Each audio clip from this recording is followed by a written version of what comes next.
Hadis yang keempat, dari Abi Abdillah Jabir bin Abdillah Al-Ansari radhiyallahu anhu, katanya, kunna ma'an Nabi sallallahu alaihi wasallam fi ghazati faqala inna bil madinati la rijalan ma sirtum masira wala qata'tum wadiyan illa kanu ma'akum habasahumul marad wa fi riwayatin illa syarikukum fil ajr, rawahu Muslim. Artinya, kami telah bersama-sama dengan Nabi sallallahu alaihi wasallam dalam satu pertempuran. Beliau bersabda, sesungguhnya di Madinah ada beberapa orang lelaki, tidaklah kamu menjalani satu perjalanan dan melalui sebuah lebih, melainkan adalah mereka bersama-sama kamu. Mereka telah digendalakan oleh sakit, dan pada satu riwayat, melainkan mereka menyengutui kamu dalam pahala. Maksudnya, walaupun mereka tidak dapat pergi sebab dihalangi oleh penyakit atau keuzuran, namun mereka mendapat pahala juga, kerana mereka ada berniat hendak pergi bersama-sama. Diriwayatkan oleh Muslim. Hadis ni nak cerita tentang hijrah Nabi SAW.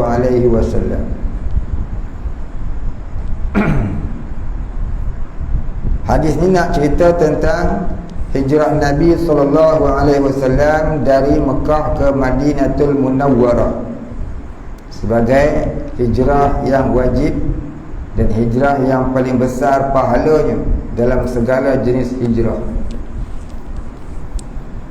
Di mana dalam penghijrahan Nabi SAW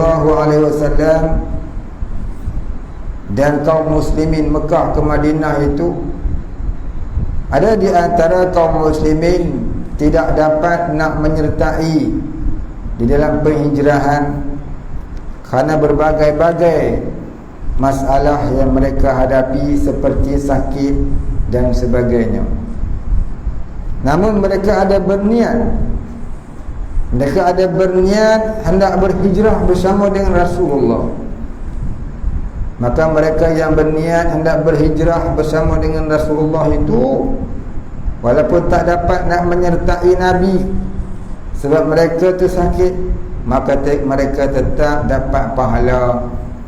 Mereka tetap dapat pahala hijrah, kerana mereka bukan tak mau hijrah, kerana ada perkara yang menghalangi mereka. Muslimin muslimat dirahmati Allah Subhanahu wa taala, orang-orang Mekah di zaman Nabi sallallahu alaihi wasallam ada 4 golongan. Ada 5 golongan. Orang-orang Mekah ada 5 golongan. Kata setengahnya ada 4 golongan. Yang pertama, kaum kafirin. Kaum kafirin adalah kaum yang paling ramai pada zaman awal Islam, yang diketuai oleh antaranya Abu Jahal, Abu Lahab, Abu Talib dan berbagai-bagai lagi kepala-kepala kufar yang lain.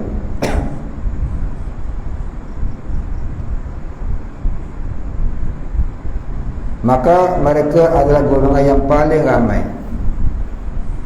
Yang keduanya ialah kaum munafikin, tetapi amat sedikit. Kaum munafikin ni ada katanya, tapi teramat sedikit, hampir-hampirnya tiada, kata setengah pendapat. Maka yang kata tak ada tu jadilah 4 golongan. Yang kalau kata ada tu jadilah 5 golongan. Kerana yang kata tak ada tu, dia kata apa? Kerana golongan munafik di Mekah ni tak ada, yang adanya di Madinah. Mereka tidak perlu berpura-pura Islam di Mekah, kerana orang Islam di Mekah ni sikit, tak perlu nak ditakuti. Maka terus terang saja menentang Nabi, ikut Abu Jahal, terang-terang menentang Nabi, maka jadi kafir yang nyata.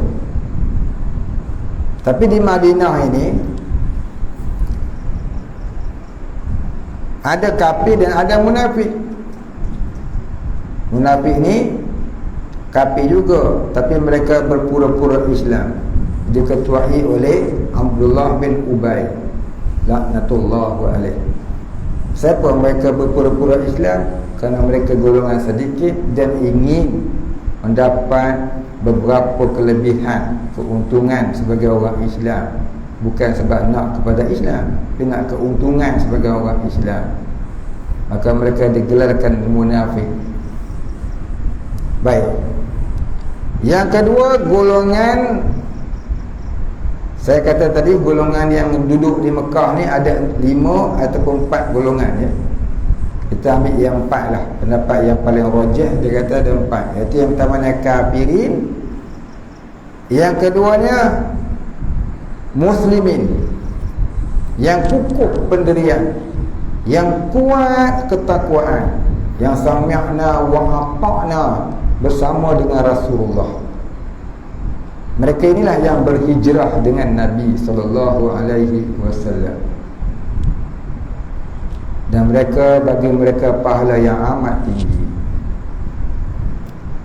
Yang kedua, orang Islam juga, orang beriman juga. Mereka yang tidak berhijrah bersama Nabi kerana mereka tidak berupaya nak berhijrah disebabkan penyakit dan seumpamanya, seperti dalam hadis ini sebut. Ini golongan kedua. Dia kan golongan ketiga ya. Dan golongan yang keempat ialah orang Islam tapi tidak mahu berhijrah. Golongan Islam tapi tidak mahu berhijrah, maka mereka inilah yang dikutuk.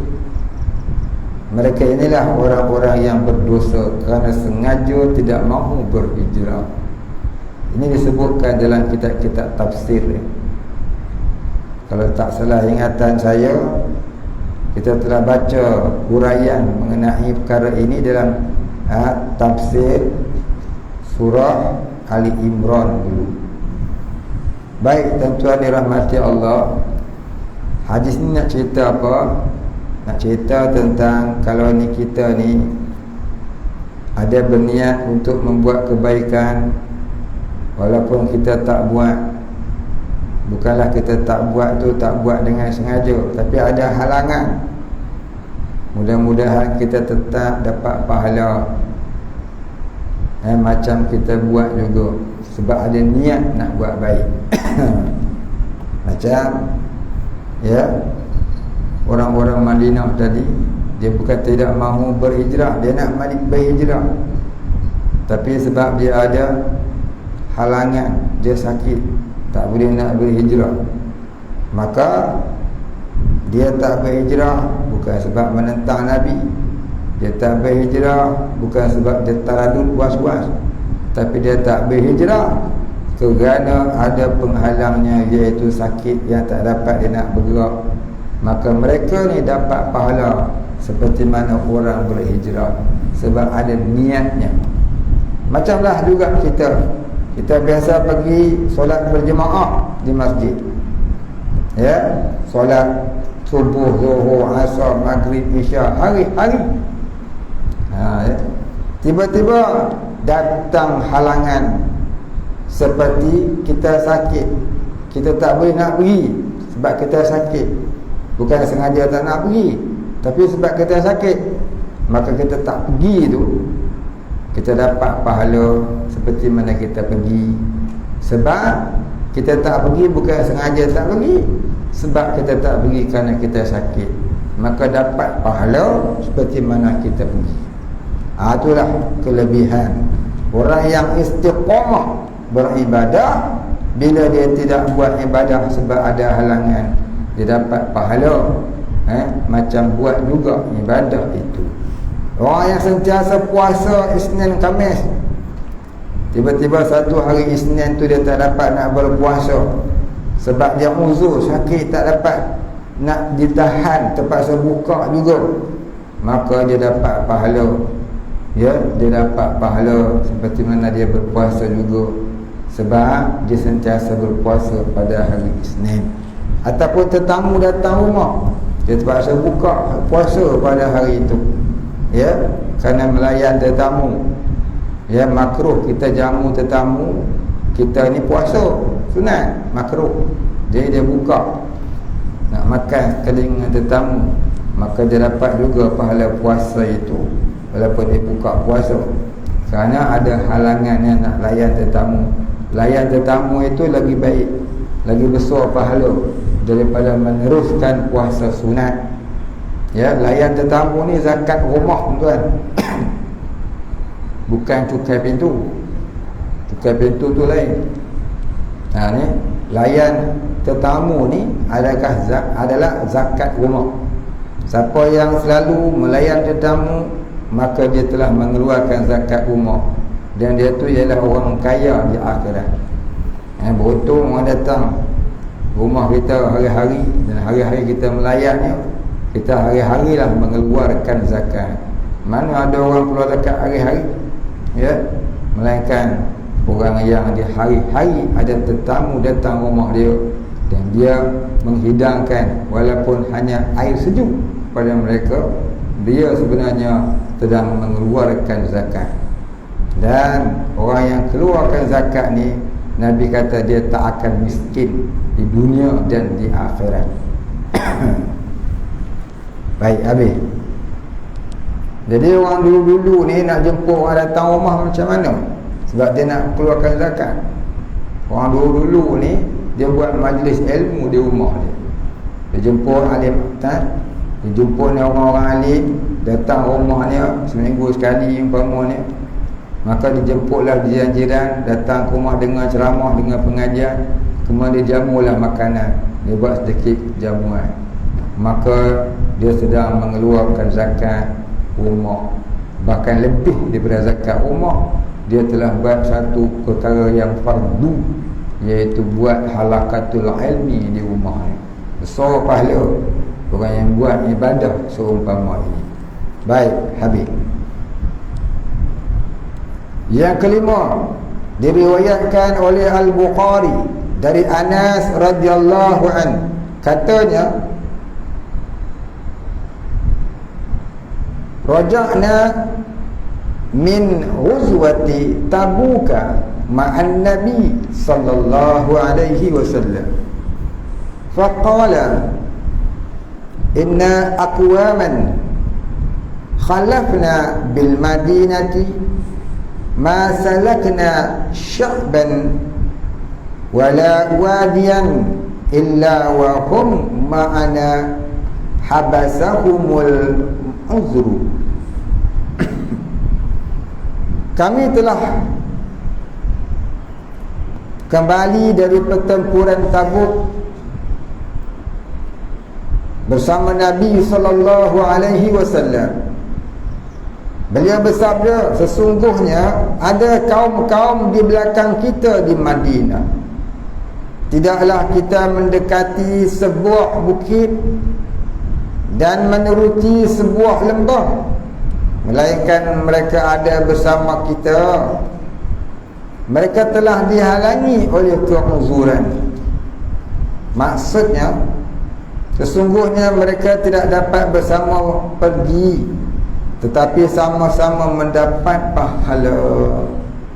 Ini ada satu golongan orang Islam yang nak berjuang di peperangan Tabuk, tapi mereka terhalang bersama dengan mujahidin kerana mereka ada perkara-perkara yang tak dapat dielakkan.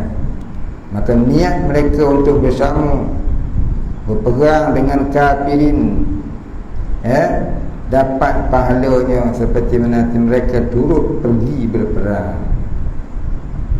Baik, dua hadis ni nak cerita tentang niat, ya. Baik, apa dia perang Tabuk ni?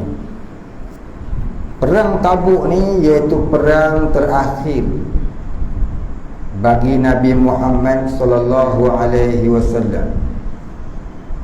Berlaku pada bulan Rajab tahun 9 Hijrah. Yang disebutkan dalam sejarah, bulan Rajab tahun 9 Hijrah itu bersamaan bulan Oktober 631 Masihi. Jadi dalam perang ini, mujahidin Islam yang dipimpin oleh Nabi SAW menang besar tanpa berperang. Menang besar tanpa berperang. Ceritanya macam mana? Ceritanya perang Tabuk ni ialah pada masa itu ada satu kerajaan kafir yang besar, iaitu kerajaan Rom, ya, yang besar. Mereka ini merasakan diri mereka tu cukup gagah, cukup kuat untuk menentang siapa sahaja. Dan mereka tahu kekuatan orang Islam ni kuat, tapi mereka rasa mereka lebih kuat. Lalu mereka mengajak umat Islam berperang dengan mereka untuk mereka tunjukkan kehandalan mereka. Nabi Muhammad SAW orang yang cerdik, ya, orang bijak. Masa tu pula Islam sudah menang banyak peperangan dan telah menguasai beberapa negara. Cumanya puak Rom ni tak sedar diri. Ya, maklumlah tak ada handphone masa tu. TV pun tak ada, berita pun tak sampai kepada mereka barangkali. Nabi dah sampai ke China dah merintah. Tahun 9 Hijrah ni Islam dah sampai ke China.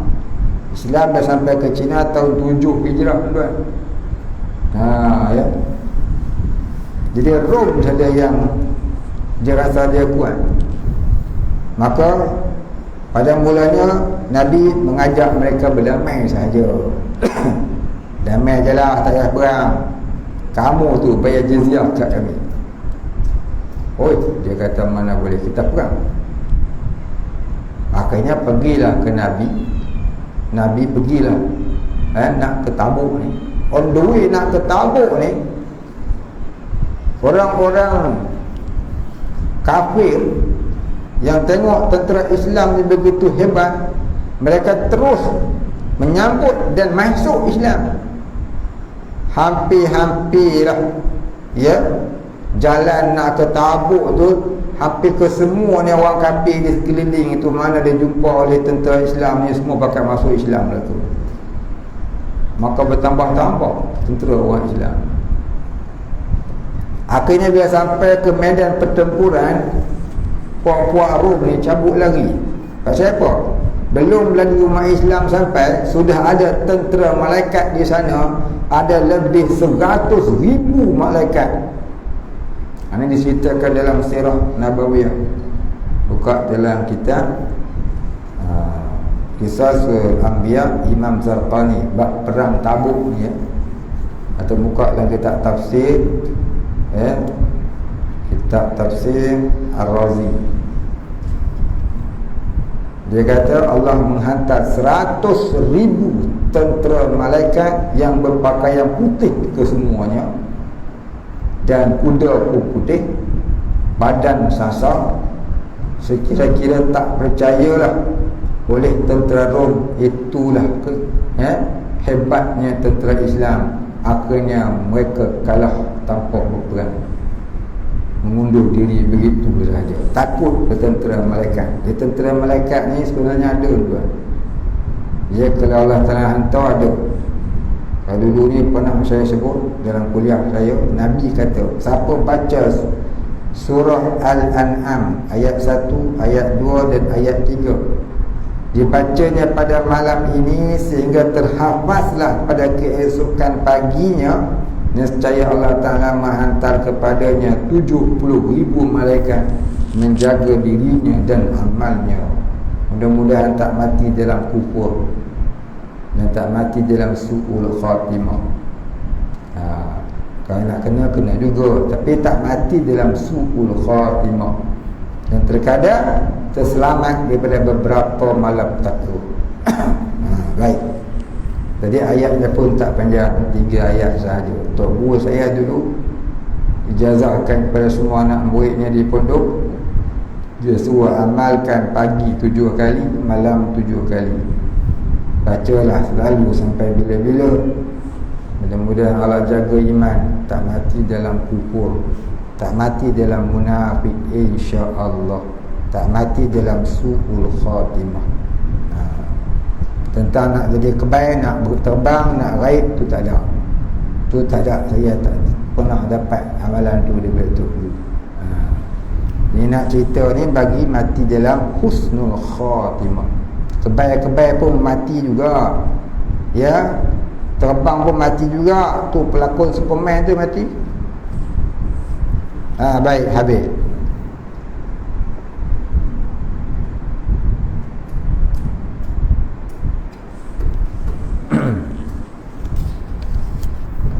Ada satu soalan.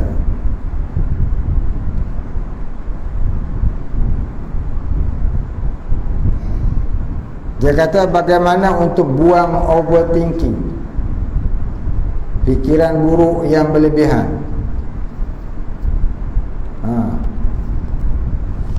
Telan misi rumput. Telan misi rumput, nanti dia misi habis hak buruk-buruk tu. Jadi molek. Betul.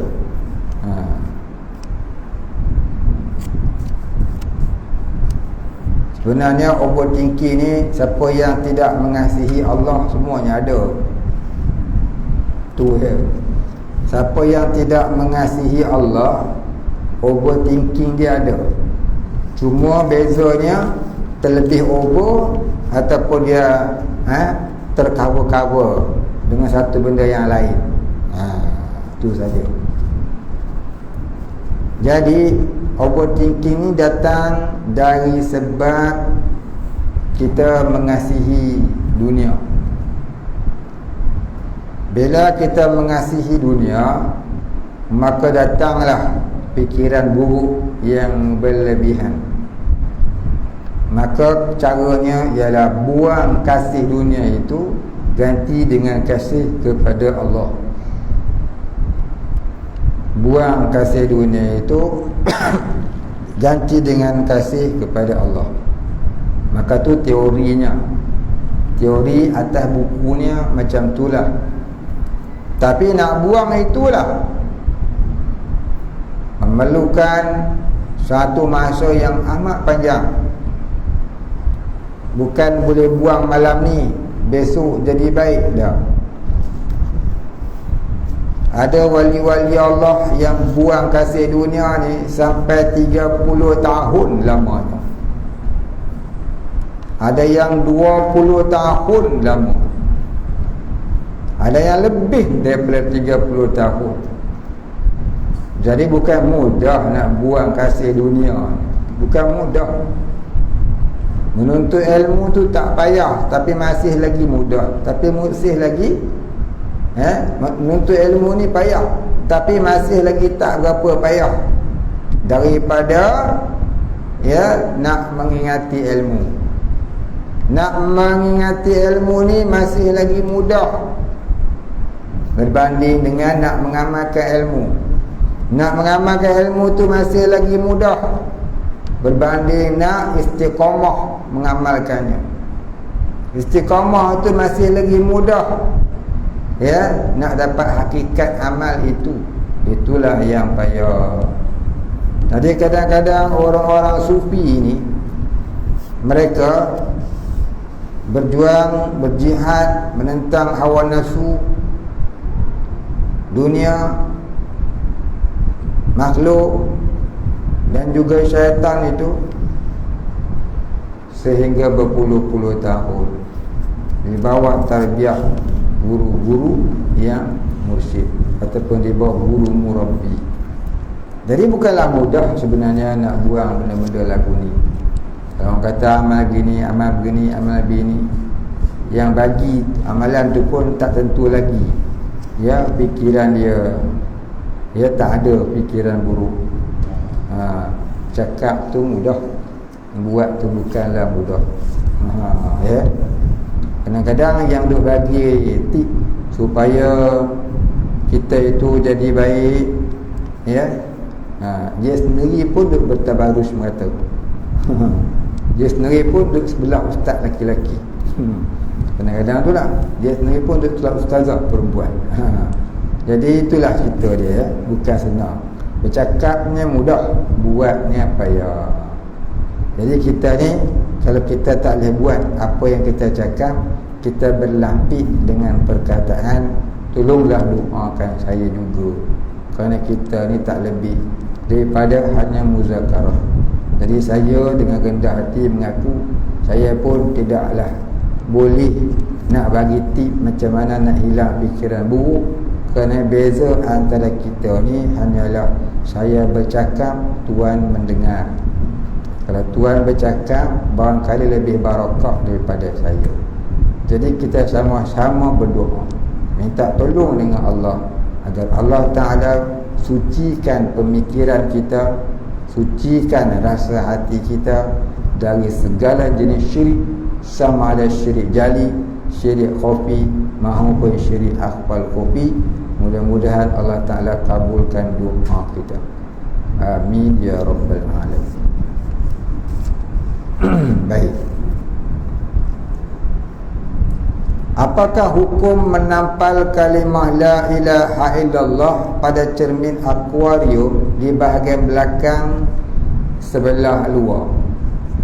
Bila tengok dari hadapan nampak kalimah, sedangkan ikan di dalam akuarium mengeluarkan najis. Mohon penjelasan. Baik, bagus pertanyaan ni. Terima kasih banyak. Pasal apa? Saya pun pernah jumpa orang yang tak mengaji fiqh, tak mengaji tauhid, dia buat lagu ni punya kerja. Sebenarnya dia telah mencampakkan kalimah Allah ke tempat najis. Hukumnya adalah haram. Ya, hukumnya adalah haram. Jadi jangan kita letak ayat-ayat Quran ataupun kalimah-kalimah agama pada tempat najis. Baru dia kita belajar di dalam kitab Kifayatul Muhtadi, antara perkara yang boleh jadi murtad ialah mencampakkan najis, membuang ayat Al-Quran ke tempat najis, ataupun membuang kalimah-kalimah agama ke tempat najis. Ini dia buang najis ke tempat kalimah. Lebih kurang makna itu. Kita ni tulis la ilaha illallah telan, hukumnya haram sebab mencampakkan kalimah Allah ke tempat najis. Melainkan kita nak buat ubat, ada hajat, tu ada ulama kata harus. Tapi saja telan, hukumnya haram sebab mencampakkan kalimah Allah ke tempat najis. Jadi ni soalan pertama orang tanya, dan saya nak cakap lama ni, saya pernah jumpa, cuma ni tak ada tempat saya nak cakap. Ni puan ni tolong tanya ni. Jadi alhamdulillah, ni laki ke perempuan tanya ni, Putra namanya. Putra ni namanya laki-laki ni, Putra Gunung Redang. Terima kasih kepada yang bertanya. Ambil perhatian semua. Satu lagi saya nak cerita, jangan letak kalimah la ilaha illallah di atas cermin kereta bahagian belakang ataupun depan. Pasal apa saya kata jangan? Kerana terkadang burung berak situ. Terkadang tuan-tuan basuh kereta di kedai orang-orang bukan Islam. Dia duk menyentuh-nyentuh kalimah ayat Quran di situ. Tulis ayat Quran. Ya ayyuhalladzina amanu. Itu ayat Quran. Nanti kapi-kapi pegang. Ya, dia simbah ni dengan sabun ni gini ni. Dia bukannya ada wudu pun. Tu ayat Quran tu. Ya. Jangan letak ayat-ayat Quran di cermin-cermin kereta, di depan ke di belakang ke. Nanti diberak burung. Kita tahu burung akan berak kena. Selalu pun burung berak kan. Jadi letak kat mana akan ambil fadilah dia? Letak saja di dalam. Letak saja di dalam yang tak akan terkena lah ayatnya jika disentuh orang di sebelah luar. Tu tak apa. Ya. Baik. Itu namanya buat kerja agama tak kena gaya.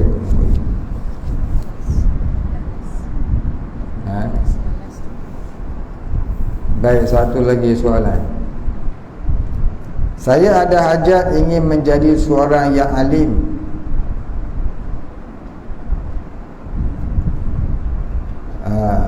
Ilmu apa yang perlu saya pelajari?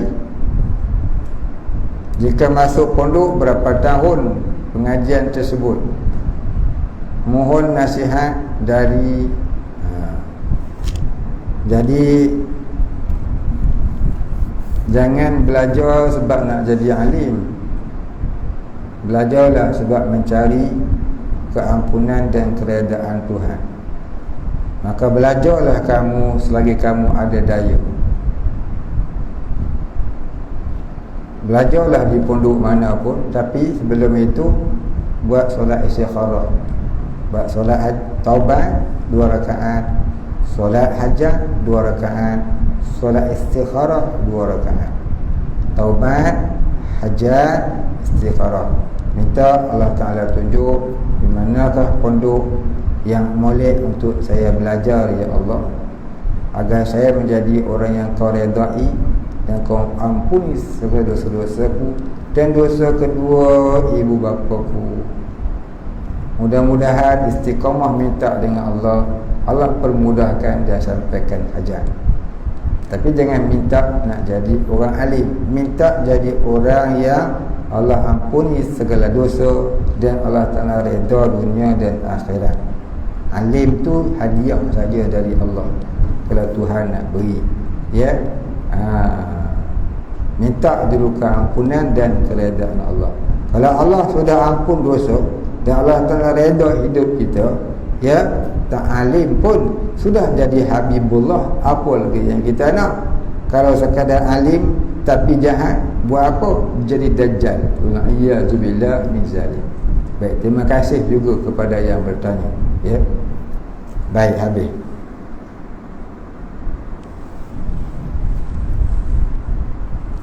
Kita baca lagi satu hadis.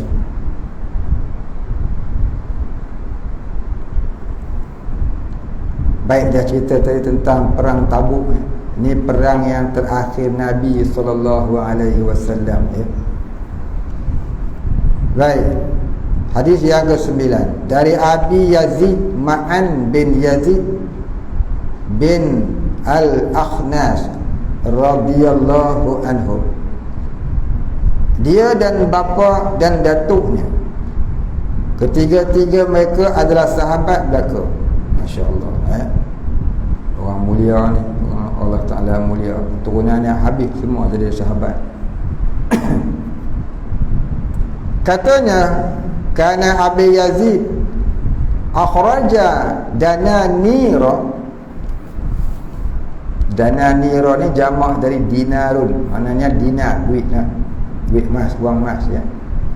Yatasaddaqu biha fa wada'aha inda rajuli fil masjidi faji'tu fa akhadtuha fa ataituhu biha faqala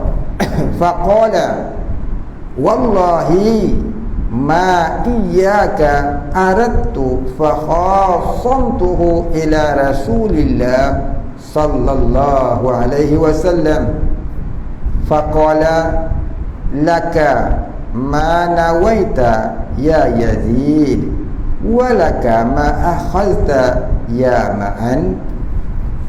diriwayatkan oleh Al-Bukhari. Artinya bapaku Yazid telah mengeluarkan beberapa dinar yang hendak disedekahkan, diletakkannya di sisi seorang lelaki di dalam masjid. Maka aku ambil dinar-dinar itu dan aku berikan kepadanya. Berkata bapa aku, demi Allah, bukan kamu yang ku kehendaki. Maka aku telah bertelagah dengannya ke hadapan Nabi sallallahu alaihi wasallam. Sabda beliau, kata Nabi sallallahu alaihi wasallam setelah mereka datang mengadu pada Rasulullah, yang bapaknya kata, aku kan nak bagi ke kau, aku nak bagi dekat orang yang duduk dalam masjid tu. Saya pun bukan nak ambil, saya tolong ambil duit ni bagi ke dia. Apa masalah dia? Maksudnya tu apa? Aku nak pahala penuh, tak mau kongsi-kongsi dengan orang. Itulah tu maksudnya tu. Jadi kalau gitu ayah dapat pahala penuh, saya pun dapat pahala juga. Tolong pergi ke dia. Tak boleh jadi jumpa Nabi. Betul ke ni? Bertelagah mereka. Baik, sabda beliau, yang ini sabda Nabi SAW, untukmu apa yang telah kamu niatkan wahai Yazid, dan bagimu apa yang telah kamu ambil wahai Ma'an. Diriwayatkan oleh Al-Bukhari. Maknanya dua-dua dapat pahala sebenarnya. Maksudnya, kalau dengan niat yang ikhlas kepada siapa pun juga, sedekah itu diberikan. Sedekah itu boleh diberikan asal terhadap yang berhak menerimanya. Maknanya dapat pahala bapa yang bersedekah, dapat juga pahala bagi yang menyampaikan sedekah. Jadi kita ni boleh nak bersedekah dekat siapa-siapa pun, dan boleh pula jadi tukang promosi, dan boleh pula jadi tukang yang menyampaikan. Semuanya tu dapat pahala belaka. Ya, aku nak sedekah dekat ayah kamu, ya, kamu tolong bagi ke dia. Kan dia pun bawa lah duit ni bagi ke ayah dia. Yang tukang bawa pun dapat, tukang beri pun dapat, yang menerima dengan ikhlas tu pun dapat pahala. Baik, habis ceritanya. Jadi kita ni kalau tak boleh nak bersedekah, kita jadi orang yang menyampaikan sedekah. Dia tukang promote. Dia tukang promote. Kita mengwar-warkan berita tentang sedekah.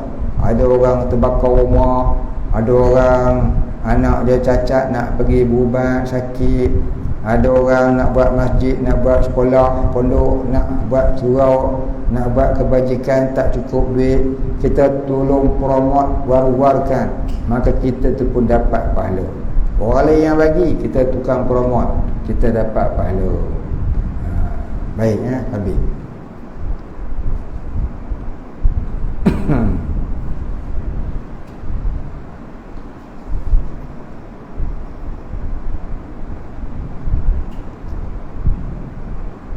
Soalan saya, bolehkah orang-orang bukan Muslim membaca ayat-ayat suci Al-Quran? Dan apakah hukumnya? Mohon penjelasan. Baik. Dia tanya, bolehkah orang kafir, sebut kafir senang, bolehkah orang kafir baca Quran? Cerita orang kafir baca Quran, pada dia tu ya, pada dia yang baca Quran tu, nama pun kafir. Dia baca ke dia tak baca ke, tetap masuk dalam neraka. Ya. Cuma kalau dia baca tu dengan mempersenda, maka di akhirat nanti seksanya terlebih lagi daripada kafir yang tidak mempersenda. Ayat Al-Quran tadi itu pada pihak dia. Namun pada pihak kita orang Islam, wajiblah melarang mereka daripada mempersendakan ayat-ayat Al-Quran. Kerana ayat Al-Quran ni, jangan kata orang kafir, kita orang Islam pun kadang-kadang baca tak betul. Waladdallin, betul. Jadi kita sendiri baca tak betul, kita kena memperbetulkan dia. Kalau kita duk biar tak betul tu sampai mati, berdosa seumur hidup. Apatah lagi orang kafir, lidah pelat pula macam-macam sepet. Bukan senang nak baca betul tu. Ya, kita orang Islam baca pun selalu tak betul. Jadi tentulah dia baca dengan tak betul, maka salah pada kita ni, pihak kita pula. Kalau kita tengok, kita tak tegur. Tang dia tu memang kalau dia niat mempersendakan Quran, maka azab di akhirat kelak dapat lagi satu panggu mempersendakan agama Islam, mempersendakan ayat Al-Quran. Kafir ni tuan-tuan, kalau kafir tu tak kacau orang Islam, dengan kafir dia kena duduk dalam neraka selama-lamanya juga. Tapi tidaklah seberat kafir yang menghina Islam, yang mempersendakan Islam, yang menyakitkan hati orang Islam. Bezanya Abu Jahal dengan Abu Talib. Abu Jahal akan masuk neraka yang sebesar-besar azab, yang sepedih-pedih azab. Tapi Abu Talib, dia akan menerima seringan-ringan azab.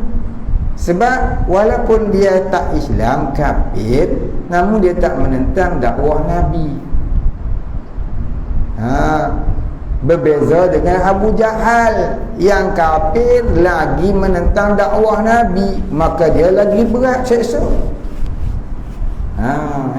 Namun kita orang Islam pula, bila kita melihat si kafir ni mempersendakan ayat Quran, wajib pula kita melarangnya, wajib kita menentangnya.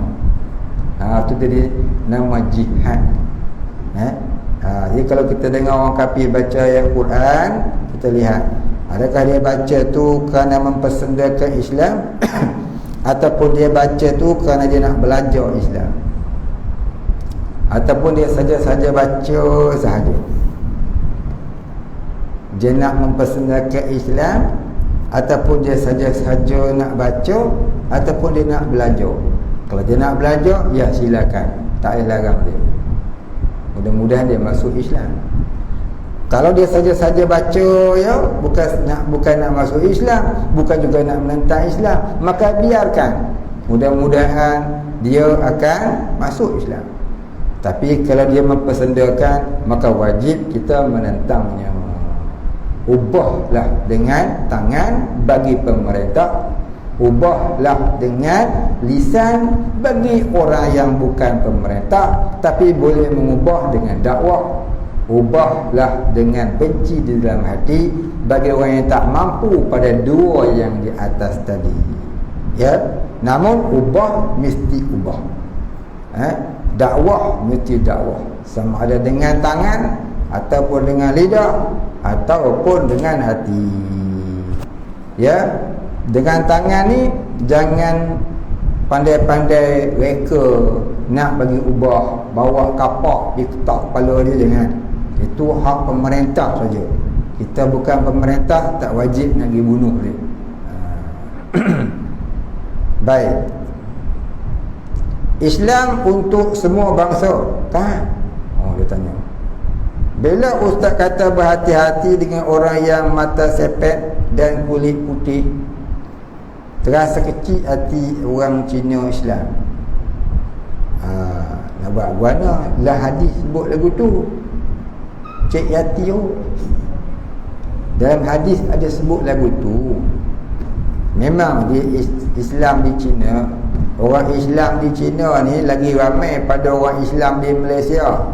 Orang Islam di China ada 100 juta orang. Namun mereka minoriti. Majoritinya semuanya kafir. Bukan hanya kafir biasa, bahkan kafir yang menyeksa, membunuh, mendera umat Islam di sana. Inilah yang dimaksudkan oleh Nabi tu. Jadi orang Cina yang mata sepet, yang mukmin itu pun, dia pun faham benda ni, dan mereka tak terasa apa-apa. Sebab apa? Maksud yang disebutkan oleh Nabi itu bukan ke atas mereka, tapi ke atas kafir yang matanya macam mata mereka. Kenapa pula Cik Yati nak terasa kalau dia orang pun tak terasa? Ya, saya dulu ada seorang keluarga angkat, namanya Ridwan T. Abdullah. Dia dulu belajar di Ma'had Tarbiyah Islamiah Batu Lapan Teping Perak. Dia ni orang Teluk Intan Perak. Jadi dia ni bila raya-raya mula-mula ni dia pun tak balik. Jadi selalu dia duduk ke rumah saya. Ayah saya buat dia anak angkat dia. Ayah saya buat anak angkat ayah saya lah, bukan anak angkat dia pula. Ayah saya ambil dia buat anak angkat. Sampailah dia habis Ma'had Tarbiyah Islamiah ni, dia pun masih melanjutkan pelajaran sampai U. Hari ni dah jadi profesor. Tuan-tuan semua kenal dia bukan? Dan dia pun tahu hadis ni, dan dia pun tak terasa. Pasal apa? Dia dah jadi Islam, dia tak termasuk di situ. Macamlah juga dalam sebuah ni dia kata, orang-orang yang tidak beriman itu mukanya akan menjadi hitam. Hitam tanda kufur. Jadi bukanlah semua orang hitam tu kufur. Ada di India orang yang mukmin, ada orang negro mukmin, dia tak termasuk. Dia bukan hanya negro, bahkan 7 gro 8 gro. Mana orang Kelantan dia tahu ni. Kita gro kita cuma 5-4 ya, 4 gro 5 gro, dia negro. Jadi dia tak termasuk dalam orang hitam disebut tu. Jadi buat apa dia nak terasa? Ya, bahkan dia lebih mulia daripada kita barangkali. Ya. Jadi perkara yang tersebut mata sepet kulit putih itu bukan bahasa saya. Itu ada di dalam hadis dia. Saya menyampaikan apa yang Nabi kata. Jadi mereka sendiri pun tak terasa. Sebab apa? Tu bukan maksud Nabi ke atas mereka. Seperti mana orang hitam tadilah, bukan maksud Nabi kata kepada semua orang hitam tu ahli neraka. Maksudnya tu ialah orang hitam yang kafir. Kalau orang hitam tu di Afrika tapi mukmin, jangan main-main. Wali-wali Allah banyak kulitnya gelap tuan. Buka lah kitab Tazkiratul Awliya. Wali-wali Allah yang kulitnya gelap, tak dakwa langsung, rupanya wali Allah, Masya Allah. Ya, itu tak termasuk golongan itu. Wallahu a'lam. Ya. Jadi tak termasuknya terasa lah. Ya. Macam orang yang mengaji dengan istiqamah dan ikhlas hatinya menuntut ilmu, kalau terkadang dengar teguran daripada guru yang ada mengajar dia tu, dia tak terasa apa-apa. Pasal dia niat ikhlas nak belajar, maka teguran tu dianggap apa dia? Nasihat yang baik. Tapi kalau orang tu pergi dengar kuliah, bukan nak mengaji, nak saja memenuhi masa lapang, yang ni yang dia balik cabut. Dia cabut lari tu sampai tertanggal tayar. Pasal apa? Dia bukan nak niat mengaji, dia niat nak pergi cari ustaz ni kata apa, ustazah ni kata apa. Ini jenis mengaji tak buat kitab. Dia buat kitab juga, kitab 52 dia. Yang ni bahaya mengaji lagu. Tapi kalau orang tu betul-betul nak mencari keampunan dan keredaan Allah, kalau kena ke atas kepala dia lagi bagus. Pasal apa? Dia tahu dia salah, dia boleh ubah. Macam kami dia mengaji kat pondok, dia mengaji kitab Minhajul Abidin dengan Ustaz Almarhum Haji Rafai yang meninggal baru ni. Memang siapa pergi mengaji dengan dia, duk kena saja. Memang kena. Saya duduk sebelah Tok Guru ni. Tiap-tiap kali saya belajar Haji Abidin, dia duduk di atas lantai, saya duduk di atas tangga tepi paha dia. Tu tempat saya duduk. Dia tahu dah tu tempat saya. Tiap kali mengaji aku tidur. Dia kata wallahu alam, saya pun jaga balik. Itulah kata mengaji tidur. Itulah tak faham sampai hari ni. Tapi tuan-tuan nak cerita bagi nasibik saya tidur. Pasal apa? Tak tahu apa dia kata kat aku. Hal ni semua kena belakang.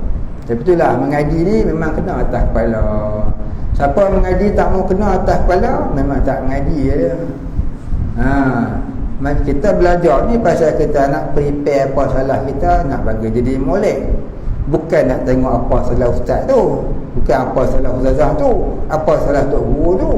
Kita pergi mengaji nak tahu apa salah kita untuk kita prepare. Allah hantar pada kita ustaz tu, ustazah ni dan sebagainya untuk membetulkan kita. Sebab kita bukan Nabi.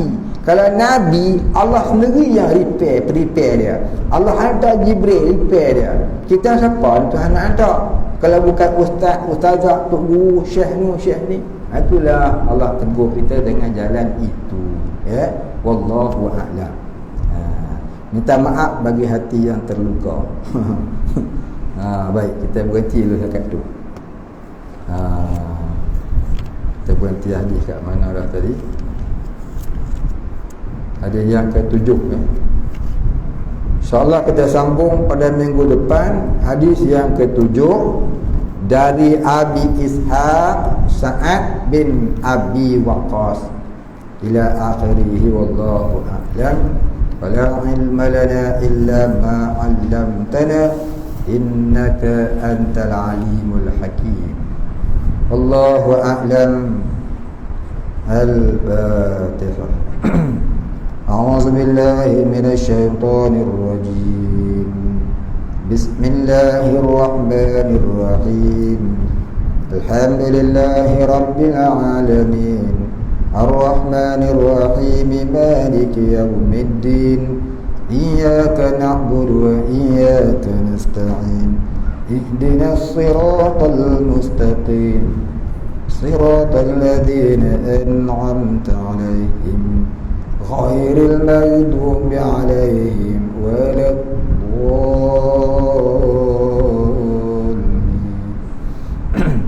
بسم الله الرحمن الرحيم. الحمد لله رب العالمين والصلاة والسلام على أشرف الأنبياء والمرسلين وعلى آله وصحبه أجمعين. اللهم اغفر لنا ذنوبنا وارحمنا وأنت الغفور الرحيم. اللهم اغفر لنا ذنوبنا ولوالدينا وارحمهم كما ربيانا صغارا ولمشايخنا وللمسلمين أجمعين برحمتك يا أرحم الراحمين. اللهم نور قلوبنا بنور معرفتك يا فتاح يا رزاق. افتح لنا فتحا قريبا كما فتحته على أنبيائك وأوليائك وعبادك الصالحين. وصلى الله على سيدنا محمد وعلى آله وصحبه أجمعين. سبحان ربك رب العزة عما يصفون وسلام على المرسلين والحمد لله رب العالمين. قبل الله منا ومنكم.